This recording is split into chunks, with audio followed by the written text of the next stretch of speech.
Bueno amigos de Señal 3 La Victoria, estamos en este nuevo programa de frente latinoamericano, tocando los temas que los grandes medios no tocan. Y además desde el Río Bravo hasta la Patagonia, que es lo que nos corresponde en temas latinoamericanistas.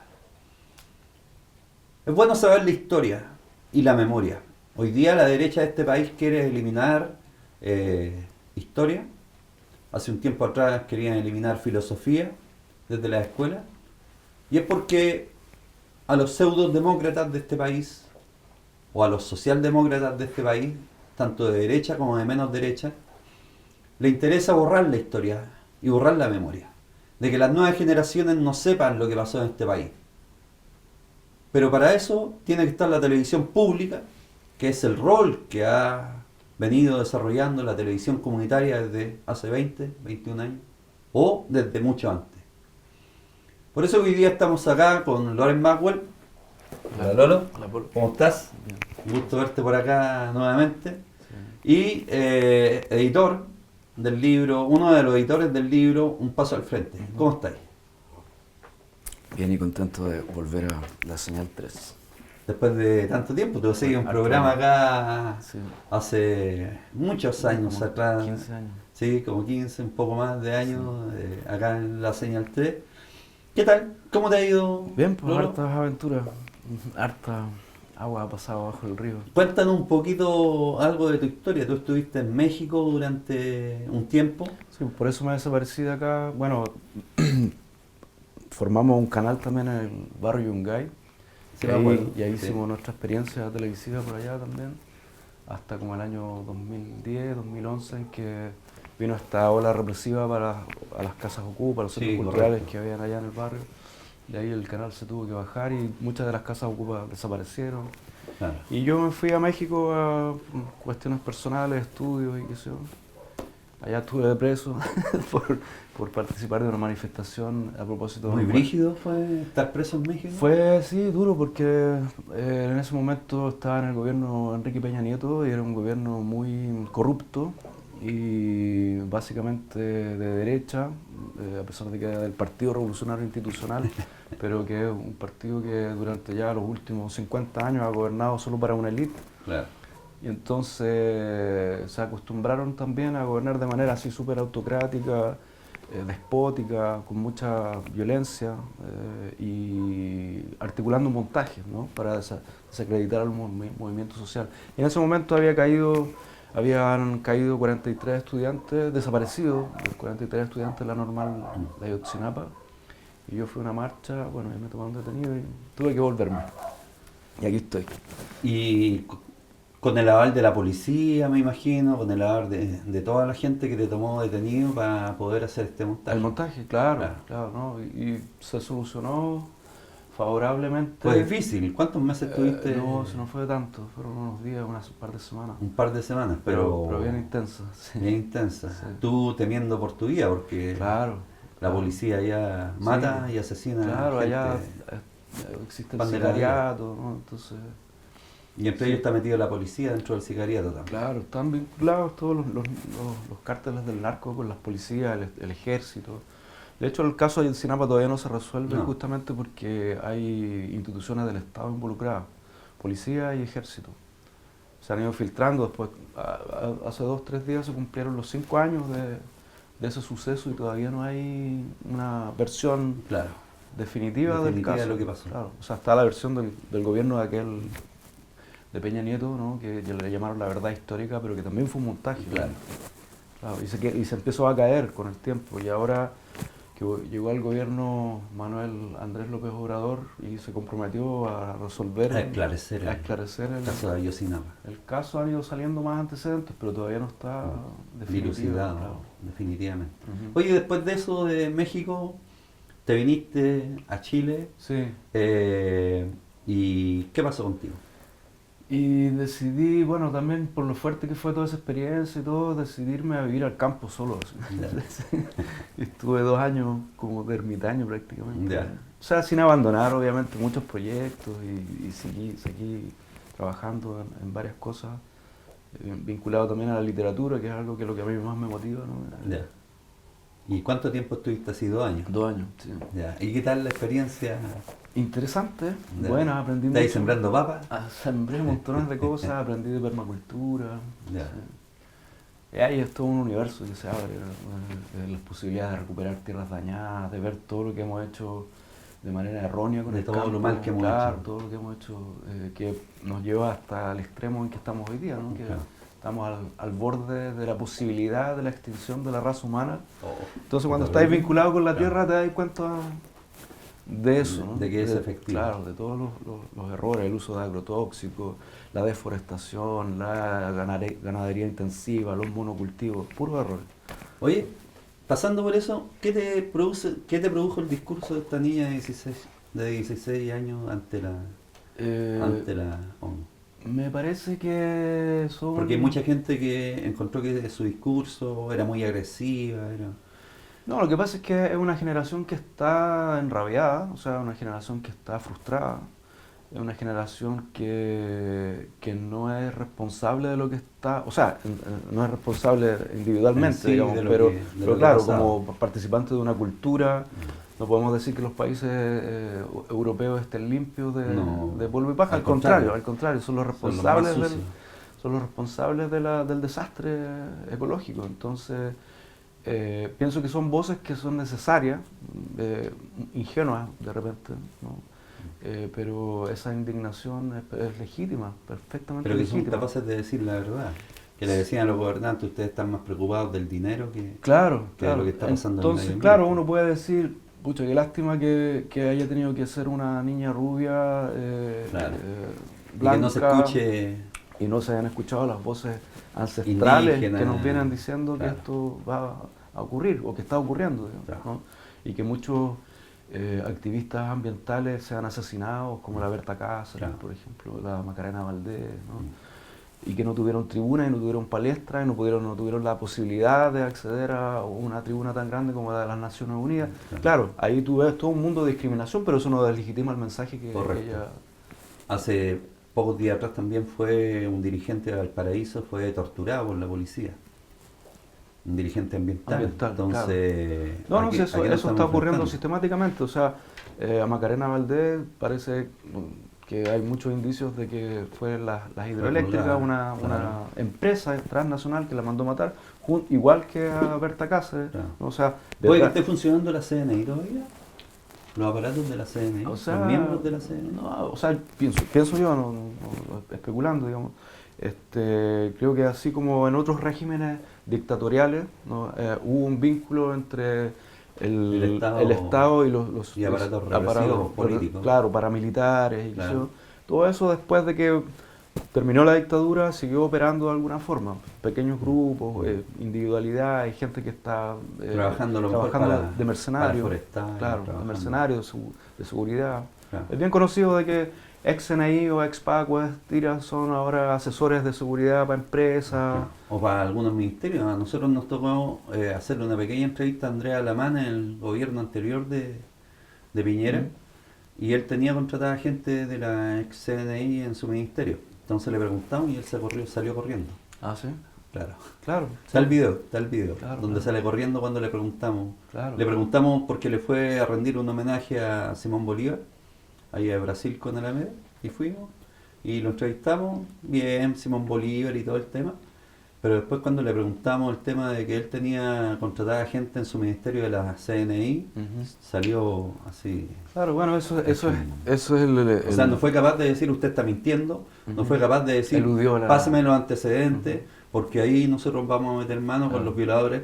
Eludió su responsabilidad y salió corriendo. Sí, pues es un fiel reflejo de que la transición a la democracia nunca se completó, ¿no? Porque ni hubo justicia, Claro. ni fueron separados del Estado estos funcionarios que cometieron delitos. Miles de funcionarios. Miles de funcionarios. Y algunos siguen recibiendo grandes Pensiones. ¿no? Por Claro. haber hecho un gran servicio Claro, al Estado. claro. Entonces el trabajo como de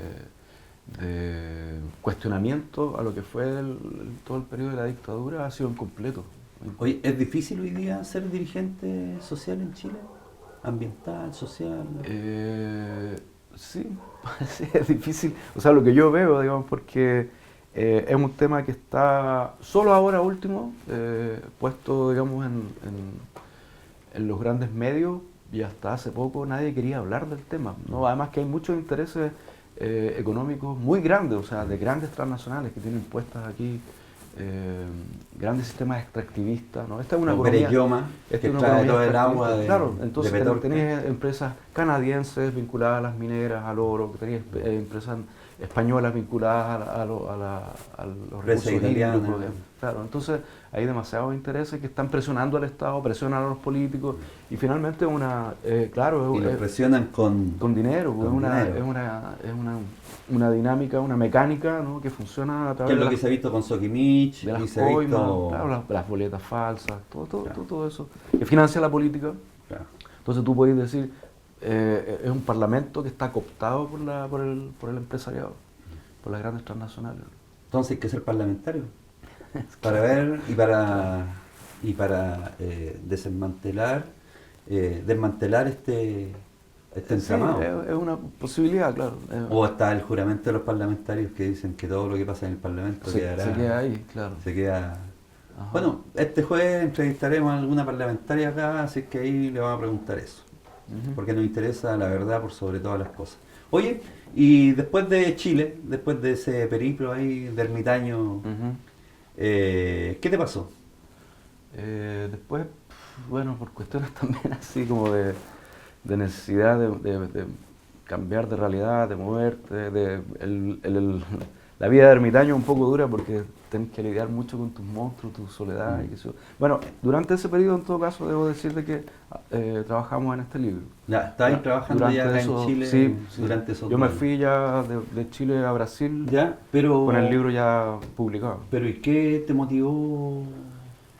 La ¿El realidad libro? del comandante, pues, o sea, saber que él estaba todavía después de 15, 16 años viviendo un régimen de aislamiento. Estamos hablando de Mauricio Hernández Norambuena, comandante Ramiro. Yo estuve en Brasil como el año 2012 y ya sabía de su situación, a pesar de que no sabía lo graves De la situación. de su régimen, que se llama Claro. régimen disciplinar diferenciado, ¿no? Que es un sistema de máximo aislamiento, total. claro. O sea, los presos en ese régimen están en condiciones en que prácticamente no hablan con nadie, tienen pocas visitas, sumándole además que la familia, que eran los únicos autorizados a visitarlo, viven aquí en Chile, entonces Claro. desplazarse Viajar, hasta allá, lo fueron pedir los permisos. cambiando de cárcel durante todo el sistema que pasó por todas las cárceles federales, algunas de ellas muy aisladas, ¿no? Con difícil acceso. Entonces, bueno, todo eso nos motivó a mí y a Jorge a escribir este libro como una manera de visibilizar un poco el tema, ¿no? ¿Y cómo hacen ustedes el libro? Bueno, si el comandante está allá, claro, ustedes están acá. claro, ¿cómo? tuvimos la suerte de que cuando nos planteamos el asunto, que básicamente nos planteamos esto a partir del programa Guerrilleros, Ya. que salió Sí, sí, sí. en Chilevisión, que dentro de todo fue un programa bastante respetuoso con la historia del Frente Patriótico. Hubo una investigación bastante seria, exhaustiva, mucho material de archivo y muchas entrevistas. Hicieron un trabajo... Hicieron la pega, Claro. que deberían hacer los medios. Claro. O sea, siempre hay voces, digamos, que dicen, bueno, pues faltó esto, faltó otro, siempre va a faltar, ¿no? Pero, así como en términos históricos, cronológicos, testimoniales, había harto material. Y ahí ellos tuvieron la posibilidad de entrevistar a Ramiro durante 3 días seguidos. O sea, la cárcel de alta seguridad le dio la posibilidad a Chilevisión de hacer una entrevista extensa. Y también hubo otro programa que hizo Canal 13, que también le hicieron una entrevista extensa. Ahí fue la Carola Trejo, la periodista Carolina Trejo, la que lo fue a entrevistar. Y en el Chilevisión fue Pedro Azócar. Y ambos son sensibles con el tema de la prisión de Ramiro, entonces ellos nos facilitaron el material. Fue a través a partir de las entrevistas que ellos le hicieron que nosotros pudimos como articular esta narración en primera persona. Que a nosotros nos tenía bien nerviosos el tema de que estábamos haciendo una narrativa en que Ramiro habla desde su experiencia en primera persona. Dice, de hecho el libro empieza, yo empecé a militar en el Partido Comunista cuando tenía 14 años, ¿no? Entonces es como una cuestión bien íntima. Y bueno, y tuvimos que tomar este material, que era un material de entrevista, digamos, y ordenarlo, darle una hilación, decidir qué iba, qué no iba, no editarlo, sino que hacerlo, digamos, accesible a la lectura. Y se construyó esta historia que cuando la terminamos necesitábamos que Ramiro la avisara, digamos, la autorizara, ¿no? Le armamos a Ramiro un libro de Isaac Asimov, de ciencia ficción, y entre medio le iba el libro de él, claro. Entonces él lo pudo leer, pudo entrar el libro, ¿sí? Sin problema, porque él tenía restricciones también para el material que se entraba, claro. lo revisaban así también exhaustivamente, pero como eran los gendarmes hablaban portugués, ¿no? Claro. No hablaban mucho, No no hablaban leían mucho español, español. entonces revisaban las cosas en español así nomás. Entonces Claro. el libro de Isaac Asimov además quedó bonito, quedó bien armado y entró. Y Ramiro le pareció bien el texto, ¿Le gustó? Le gustó. El problema es que él también no tenía ninguna posibilidad de hacer anotaciones, Claro, correcciones, nada. entonces a través del abogado nos mandó un par De cosas que claro, se de tienen cosas que había que arreglar. arreglar, pero eran detallitos así. Y el resto, no, pues Con Seibo. editorial Seibo. Ya. ¿Y qué tal la editorial? Seibo es un tremendo aporte, Ya. un tremendo aporte. Ellos se han especializado en periodismo político, ¿no? Han salido hartas cosas importantes en Seibo. No tienen Como la problema. danza de los cuervos. Claro, con no tienen todo. problema entonces en trabajar este tipo de temas. Ah, no, ellos montaron esa editorial justamente para eso, Bueno. o sea, para esto. Ese era el objetivo. Oye, ¿y qué tal la familia le pareció el libro del comandante? Bueno, eso fue también una Porque la familia estaba acá, pues, sí, entonces... las familias son de mucho más Valparaíso. fácil, claro. Ramiro es originario de Valparaíso, del Cerro Esperanza. Sí. Y cuando nos planteamos esta empresa con Jorge, mi amigo, sin que la familia nos conociera, ¿no? En el fondo, nos acercamos a ellos como así, cualquier persona le planteamos la cosa. Y bueno, yo creo que mucha gente les había prometido, ofrecido cosas y en general algunas no las cumplen. Entonces nos dijeron, bueno, si ustedes quieren, háganlo, pero como sin muchas expectativas, ¿no? Claro. Y cuando llegamos ya con el libro listo, hecho, bueno, estaban súper entusiasmados con el libro, porque efectivamente se convirtió en una posibilidad de comunicar, visibilizar, transmitir lo que fue la experiencia de Ramiro. Y además que el libro es interesante porque Ramiro es un gran narrador, oral por lo menos, ¿no? Porque esto fue narraciones hacia una cámara, ¿sí? Era una entrevista. Y entonces él cuenta toda su historia política desde que, como digo, comenzó a militar a los 14 años durante el periodo de la Unidad Popular, que para él parece muy, muy importante, momento, digamos, decisivo en su vida. Después viene el periodo más oscuro de la dictadura y ya los años 80 empieza la rearticulación de las bases de la juventud comunista allá en Valparaíso, empieza también el contacto con otros grupos como que están medio descolgados del MIR y se articula una resistencia bien potente en los cerros de Valparaíso. Y a partir de ahí él se compromete más profundamente y va a tomar unos cursos militares a Cuba. Está creo que un año en Cuba y luego vuelve para formar parte del Frente Patriótico Manuel Rodríguez. Lo que ocurrió es que mientras Ramiro estaba afuera, en Cuba, justamente ese año, el año 83, el Partido Comunista decide fundar el Frente Patriótico Manuel Rodríguez a partir de la estructura militar y de autodefensa que tenía antes, que se llamaba Frente Cero. Entonces Frente Cero pasa se convierte, digamos, en el brazo armado del Partido Comunista, este Frente Patriótico que tiene una estructura ya externa, ¿no? Y con cuadros muy bien formados en Cuba, en la RDA, en la Unión Soviética, que pasaron por Nicaragua, ¿no? Entonces es una propuesta bien seria de parte del Partido Comunista, digamos, en la posibilidad de ya encarar a la dictadura a través de la lucha armada. Que era necesario. Que era, por supuesto, necesario. O sea, el Partido Comunista en ese momento dice, a partir de la política de rebelión popular, todas las formas de lucha, ¿no? Son válidas. Todas las formas de lucha son válidas, todas son importantes, unas colaboran con otras, Claro. entonces desde el trabajo de masa, en las poblaciones, en las universidades, los colegios, qué sé yo, pasando por la autodefensa dentro de los territorios, de las poblaciones, qué sé yo, y hasta la lucha más especializada, que en este caso es el Frente Patriótico Manuel Rodríguez. O sea, algunos dicen que le ganamos a la dictadura con un lápiz. Claro, esta narración justamente te da cuenta de que esa historia, ese mito, es absolutamente falso, engañoso y además bastante perverso, ¿no? Es ocultar una parte sustancial de la historia de aquellos años.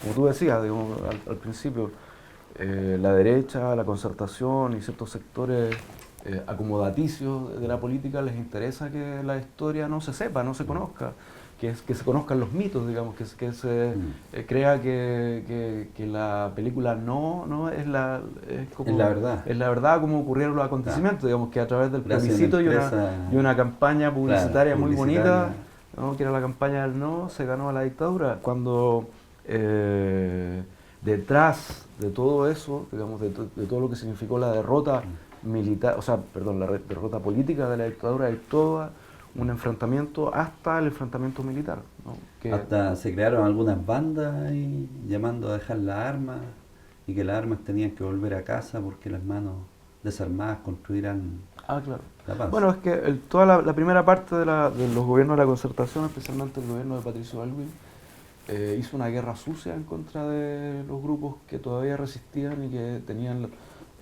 una perspectiva más profunda de lo que tenía que ser la democracia popular, Claro. ¿no? Entonces combatieron a través de la oficina, persiguieron y exterminaron en algunos casos a militantes que habían sido claves fundamentales en la lucha contra la dictadura. Donde hay varios parlamentarios hoy día ahí, Chile, Claro, Burgos, sí, sí. y hay varios que están Claro. ahí involucrados Claro, así en vergonzosamente. el asesinato de muchos Vergonzosamente chilenos. hay gente que fue socialista, del Partido Socialista, que también habían tenido formación en sí. el extranjero. En Alemania, Claro. Ujú. pasaron por Cuba Claro, también. bueno, entonces como digo, toda esa historia, que es la historia del Frente, coincide con la historia de Ramiro. Habría que hacer notar de que Ramiro nunca tuvo, digamos, una vida normal, por así decirlo, entre comillas, ¿no? O sea, él siempre estuvo en la clandestinidad, siempre estuvo en la lucha directa contra la dictadura y después, cuando viene la transición y asume Aylwin, continuó el Frente Patriótico en lo que ellos habían llamado la Guerra Patriótica Nacional, Sí, sí, ¿no? Que bien o mal, o correcto o incorrecto, digamos, era una forma de ser consecuente con lo que ellos habían sido, ¿no? Ellos habían optado por ese camino,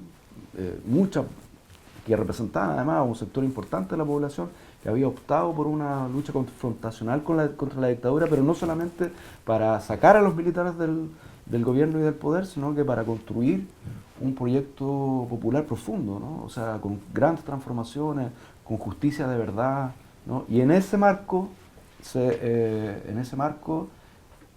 vienen lo que son las campañas del 90, 91, 92, ¿no? Que son ajusticiamientos Montaje y ajusticiamiento. ajusticiamiento de sobre parte todo del el frente claro. a elementos del régimen militar. Claro, por supuesto, desde Claro. la otra mirada. Claro, que son por los que estaban condenados Correcto. Ramiro a 2 cadenas perpetuas. Claro. O sea, Ramiro está condenado a 2 cadenas perpetuas, hay que decirlo que en juicios sumarios, ¿no? Ujú. Son juicios muy injustos, muy rápidos, correcto. que se hicieron en el año 92 a cargo del juez Pfeiffer, que además era un tipo que claramente tenía una animadversión contra el frente y los militantes de izquierda, y los condena a Ramiro en particular a 2 cadenas perpetuas por el caso Guzmán y el Sí, secuestro correcto. de Edwards, De Edwards. del hijo de Edwards. Claro. Sí. Pero dentro de esto, después de los años 90, ¿cuál es la mirada que tiene el comandante Ramiro en torno a lo que pasa en Chile?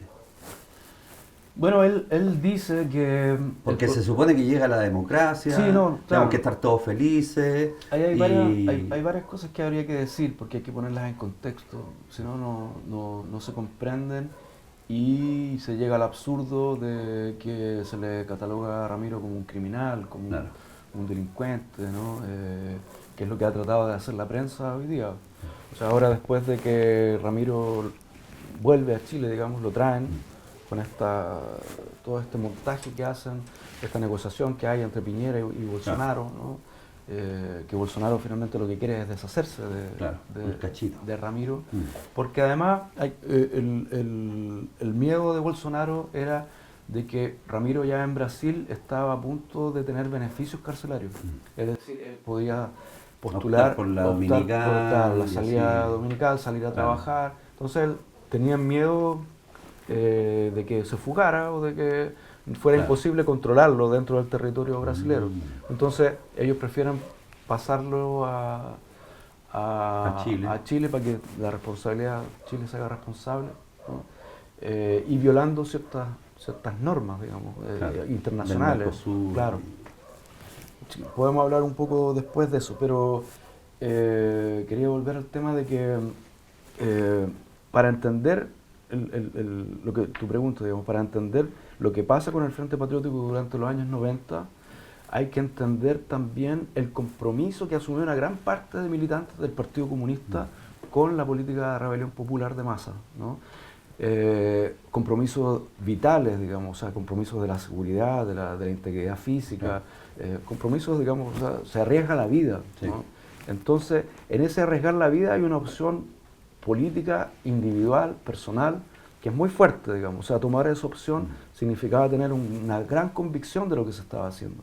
Y muchas de esas personas no comulgan con lo que ocurre a partir del año 86, con el Partido Comunista que empieza a negociar, Claro. ¿no?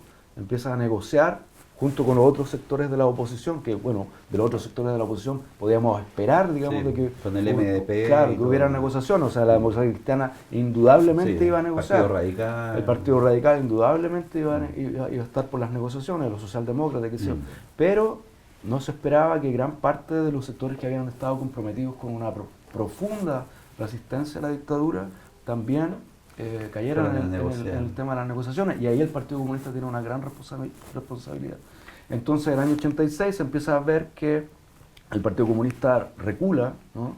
Empieza a tratar de bajarle el perfil a la lucha confrontacional armada y a la resistencia que en ese momento estaba articulada por la milicia rodriguista, las unidades de combate, no solamente el Frente Patriótico, sino que una serie de otras instancias que significaban... Y que estaban en los sectores populares. Claro, que significaban un escollo para las negociaciones, ¿no?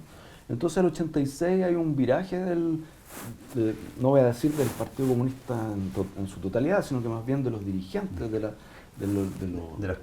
cúpulas del Comité Central del Partido Comunista, en que las tesis más radicales pierden, ¿no? Y ganan los sectores más moderados.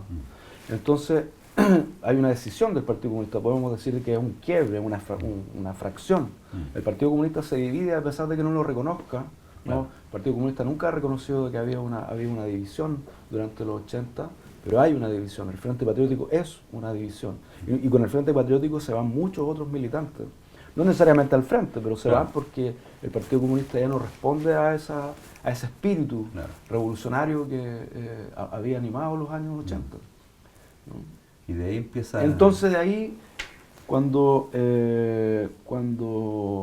el dictador promueve, digamos, una salida pactada, negociada a través del plebiscito, el Frente Patriótico dice, no, o sea, aquí va a haber fraude, ¿no? Y se apuesta por el que va a haber fraude, que el dictador se va a querer perpetuar. Entonces se prepara el Frente para la guerra patriótica nacional y se despliegan sus fuerzas en todo Chile, ¿no? Para esperar el fraude y salir, tener una respuesta ya contundente y armada, ¿no? Pero sin embargo, gana el no, y el Frente reconoce en ese momento de que su diagnóstico era equivocado, ¿no? Pero no tiene ya espacio para La argumentación se vino abajo, Claro, en términos entonces de salen la guerra igual. patriótica nacional. Salen, pero ahí hay que ver En términos de lo que decía claro, el Partido pero Comunista. ahí hay que ver de que en términos estrictos no estaban equivocados. No, o sea, para nada. el Frente Patriótico dice va a haber fraude, Claro. se va a perpetuar la Constitución del 80, Se va el a modelo, perpetuar el Pinochet, modelo el económico, modelo. el modelo económico va a ser el mismo. Claro. Se va a Pinochet, perpetuar Pinochet. Pinochet no va a salir de Tal cual. claro, y todo eso ocurre. O sea, Claro. no estaban tan equivocados. Lo que se equivocan es que ellos dicen va a ganar el sí en el plebiscito y gana el no, ¿no? Y entonces ahí hay un desfase histórico, ¿no? Un desfase histórico en que quedan en una encrucijada, el Frente Patriótico queda en una encrucijada, ¿no? Y deciden seguir avanzando, ¿no? Y ahí vienen los Queñes, cae el comandante José correcto. Miguel, ¿no? Y eso, de ahí en adelante, es una serie, una tras otra Ya no tenía el apoyo del Partido Comunista. ya no tenía el tampoco. apoyo del Partido Comunista ni de muchas bases que eran el colchón Claro. táctico, Territorial, operativo, claro. operativo. Entonces empieza a desgranarse el frente. Y sin embargo, personajes como Ramiro tienen la capacidad, la lucidez, ¿no?, de hacer una autocrítica en aquella época. El Frente Patriótico del año 92 hace un proceso de autocrítica en que revisan la política de guerra patriótica nacional, ¿no? Sacan un documento en que reconocen de que tienen que hacer un cambio, un viraje, pero ya era demasiado tarde. Claro. O sea, ya era demasiado tarde. Y por otro lado, y esto como para cerrar la idea, la concertación no le da al Frente Patriótico, como en otros procesos latinoamericanos, digamos, de pacificación, entre Como comillas, la reinserción. no de le da las los posibilidades de la combatientes, reinserción. No, al contrario, los persigue, Claro. los persigue. Aquí en los sectores populares Claro. vimos muchos Los combatientes ahorca, los perseguidos. ahoga, exacto. No solamente del Frente, del Lautaro, del MIR Sí, también. el Lautaro y el MIR Sí. sufren el mismo proceso. Sí. No les dan las posibilidades de la De reinserción, reinserción social. no les dan las instancias de diálogo. Entonces, para ellos no hubo otra alternativa que seguir adelante. En un momento Ramiro dice, como una metáfora, yo me sentía como si estuviera en un tren desbocado sin freno. Claro. O sea, lo único que quedaba era seguir hasta estrellarse. Claro. Y eso es lo que pasa finalmente. Bueno, eso fue lo que le pasó a muchos jóvenes que estuvieron en el Frente, que estuvieron en el Lautaro, que estuvieron en el MIR en términos de reinserción social.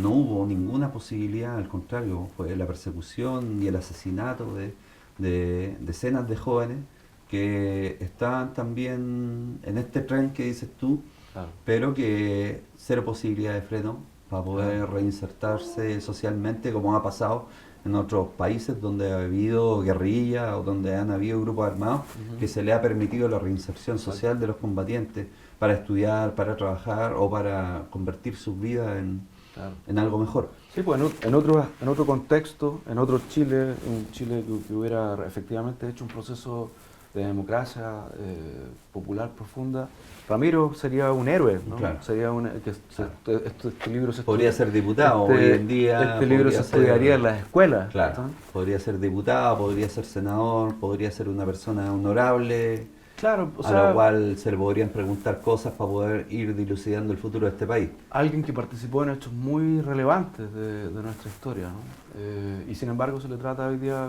como un delincuente porque ahí se ve que tenían razón las tesis del Frente, la dictadura se perpetuó Claro. hasta el día de hoy, llevamos 30 años de una democracia aparente, falsa, ¿no?, en que siguen gobernando los mismos de antes, ¿no? Oye, ¿qué fue lo más complicado del libro? Lo más complicado, bueno, lo más complicado fue eso, la imposibilidad de tener un contacto directo con el comandante. Con poder ir trabajando. Claro, con poder desarrollar con él un diálogo, algunas dudas que nos surgieron naturalmente, poder resolverlas, eso fue imposible. Entonces tuvimos que interpretar algunas cosas. Lo bueno sí fue que había material, otro material con el que nos pudimos apoyar, que histórico. podían- De hecho, al final del libro hay una sección de anexos en que hay documentos del Frente, Bueno. hay facsímiles del rodriguista, en los cuales nos pudimos apoyar, digamos, para reconstruir. ¿Es difícil ese material? en estos ¿Encontrarlo? días? ¿Encontrarlo? No tanto, ¿O no? no. O sea, si tú quieres, por ejemplo, la colección de los Rodriguistas, todo en la Biblioteca Nacional, puedes ir a consultarlo allá, al Archivo Nacional. Yo pensé que era material perdido. No, y además hay mucho material dando vuelta. Hay algunos, por ejemplo, que son, sí, difíciles, números como Claro. de colección. Correcto. Oye, ¿qué te ha dejado a ti este libro? Lo que me ha dejado es que como generación, como parte de un movimiento, como parte de una cultura a la que yo pertenecí y siento que sigo perteneciendo, creo que somos responsables por no solamente por lo que hacemos, lo que decimos, cómo actuamos, sino que también somos responsables de los compañeros que van quedando en el camino, de la memoria y también de compañeros que han sufrido la cárcel política, la prisión política. Yo sostengo que Ramiro es un preso político, ¿no? Un preso político del Estado chileno que se ha ensañado con él, y no solamente del Estado chileno, también el Estado brasileño, ¿no? que lo sometió a varios años de tortura. Lo que me ha dejado también es la enseñanza moral de esta persona, de Ramiro, de Mauricio Hernández Norambuena, que a pesar de todos estos años de encierro, todos estos años de tortura, una persona que se ha mantenido consecuente, ¿no? Lúcida, tiene una capacidad de análisis también bien interesante, y por eso es interesante escucharlo, ¿no? Ha participado de nuestra historia en los últimos 40 años, ¿no? Por lo tanto tiene mucho que aportar.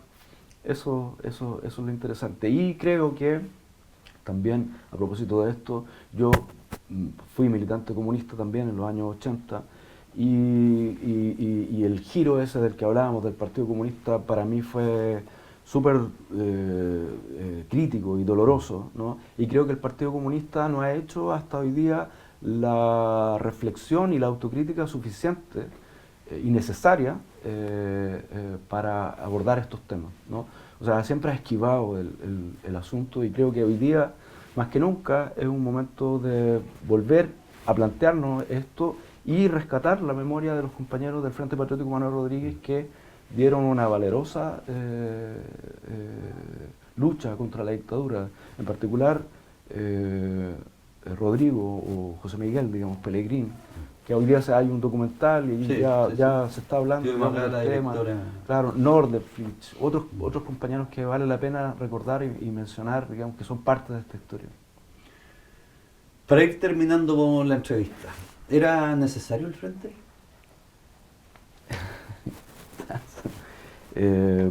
Bueno, todo depende de tu perspectiva política. Yo creo que en ese momento era importante, no sé si necesario, no, absolutamente. O sea, hay quienes dicen de que el Partido Comunista lo que hace al construir el frente es deshacerse un poco de la responsabilidad de la lucha armada, ¿no? Y sacarla de la estructura del Partido Comunista, de su propia estructura, ¿no? Porque antes, desde el año 81 hasta el año 83, todo el Partido Comunista, es decir, desde su cúpula hasta sus bases, tenía un encargado militar dentro de la estructura del Partido Comunista, ¿no? Entonces había como una responsabilidad de toda la militancia en relación a esto, ¿no? En cambio, cuando sacan la estructura militar del Partido Comunista, la ponen como afuera, como si fuera algo que no fuera de toda la militancia, sino que es algo que está afuera. Se le pasa al Frente Patriótico esa responsabilidad. Entonces ahí alguien podría decirte, podría haber habido una política más integral, político-militar, dentro del partido, y no sacarlo, porque finalmente sacarlo era como un quiebre ya predicho, digamos, ¿no? Según tu mirada, ¿tú crees que el día de mañana podría de nuevo existir el Frente Patriótico Manuel Rodríguez? ¿O era el tiempo, el contexto? Yo creo que era el contexto, sí.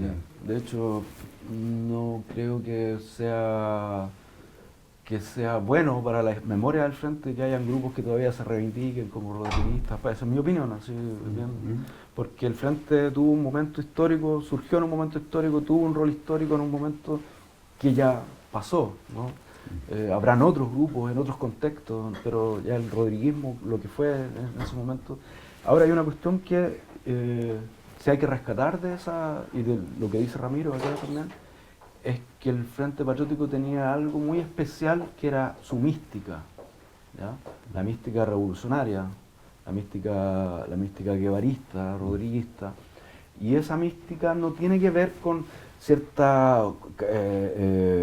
teoría o política estratégica, sino que tiene que ver más bien con un espíritu, y ese espíritu yo creo que se puede replicar y puede existir y puede reproducirse porque es un espíritu que tiene que ver con lo mejor de lo humano, ¿no? Oye, para terminar, por favor, quiero que le digas a esta cámara, ¿qué puedes sacarle tú a este libro y qué mensaje le entregarías tú a toda la gente que todavía no lo ha leído, un paso al frente, y que puede tener la posibilidad de leerlo? Bueno, este libro, como todo libro, tiene varias lecturas. O sea, hay gente que participó, fue parte, carne de aquella época y lo lee y se reconoce, ¿no? Reconoce el lenguaje, reconoce la historia, se reconoce, se recuerda, ¿no? Pero yo, más que, o sea, eso está muy bien, digamos, pero yo creo que este libro está orientado más hacia las nuevas generaciones, hacia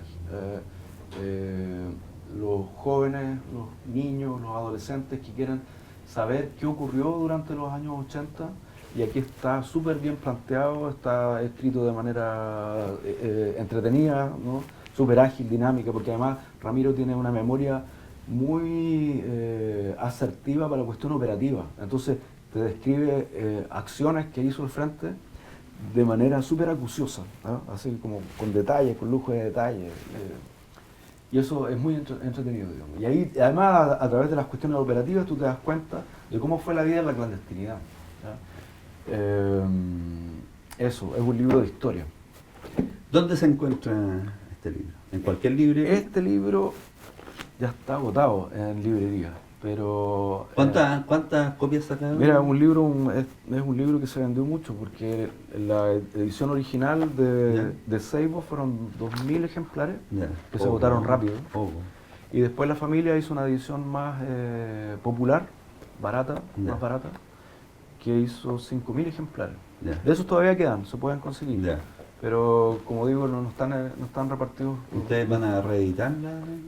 ¿Van a sacar otra? No sé, no me arriesgo a hacer. Pero mi propuesta, digamos que no es necesariamente algo que se vaya a hacer, pero mi propuesta es que ahora que está el comandante aquí, podamos ampliar con las dudas que, por ejemplo, que fueron surgiendo, claro, con otras cuestiones que no alcanzaron a salir o que no estuvieron en las entrevistas de Chilevisión y del Canal 13. Para mi gusto, sería el momento de hacer una edición ampliada. Bueno, Loren Maxwell, muchas gracias por estar acá, por compartir lo que significa el hacer y el desarrollar política cultural y de memoria en este país que hace mucha falta. Te damos las gracias por compartir con nosotros este momento.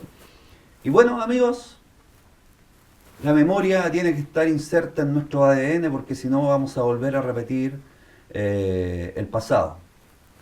Y el pasado en Chile fue muy oscuro en términos de la dictadura y también en términos de esta pseudo-democracia que ha venido desde el año 90 hasta el día de hoy, después de 29 años. Y para eso está De Frente, para eso está este programa, De Frente Latinoamericano, desde el Río Bravo hasta la Patagonia, que nos permite iluminar un poco el camino sobre todas las nuevas generaciones que no han tenido idea o que hubieran querido vivir ese proceso, pero que fue terrible, que fue doloroso, pero que también fue de esperanza y también fue de luz. Así es que le agradecemos al Lolo por estar acá, por habernos traído, por haber compartido su pensamiento en relación al comandante Ramiro, y también, ¿por qué no? Así como está Ramiro, también hay muchas otras personas, mujeres también, que es necesario conocer su historia y conocer su memoria. Así que porque este país lo hacemos entre todos y porque queremos que el día de mañana haya realmente una justicia social para todo el mundo. Así que muchas gracias y hasta pronto.